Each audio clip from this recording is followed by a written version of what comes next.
But let's say we just had a plate of pasta, white pasta for lunch at noon.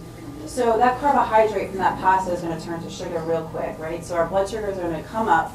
But then since we use carbohydrate, we use it so quickly, we have this spike, but then we drop because we've sort of burned out all that glucose real fast. So by 2 p.m. we kind of bottom out again. So what happens? We feel lethargic. We feel like we're just ready to fall asleep at our desk. We're in carb coma mode, and so then what? We run to the snack machine and we want to get a snack. We need some quick energy. We need some sugar to bring our energy levels back up. So unfortunately, if you were to reach for, say, a bag of Skittles around 2 p.m., the same exact thing is going to happen come 4 p.m., right? Because you're going to use that energy really quickly, and then you're going to bottom out.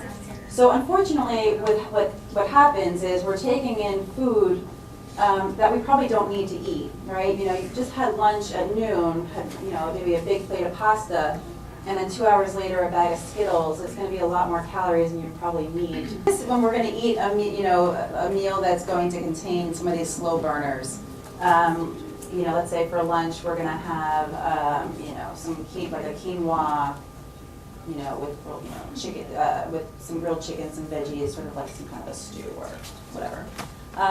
This is more going to be what our blood sugars will look like. So they'll be, they're obviously going to rise because we're taking in carbohydrates, we're taking in calories, and they're going to really kind of level off a little bit and sort of do this nice sort of like come up and then slowly come down. So we don't really get those sharp drops in our blood sugars, and so that meal that's going to, comes on board at noon is really going to have a lasting impact. It's going to keep us feeling full for longer and really more satisfied. So we're not taking in all those extra calories, we're not snacking, we're not having plummets in our energy levels and our productivity.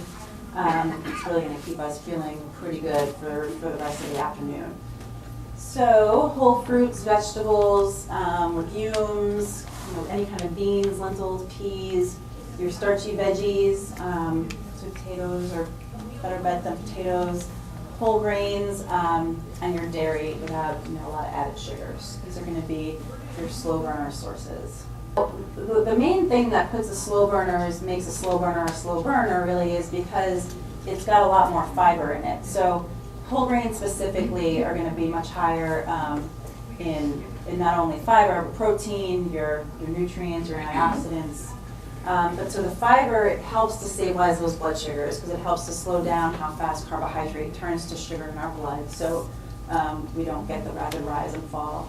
Fiber also has the benefit of helping to lower cholesterol levels, and we feel fuller on less food when we're eating a higher fiber meal.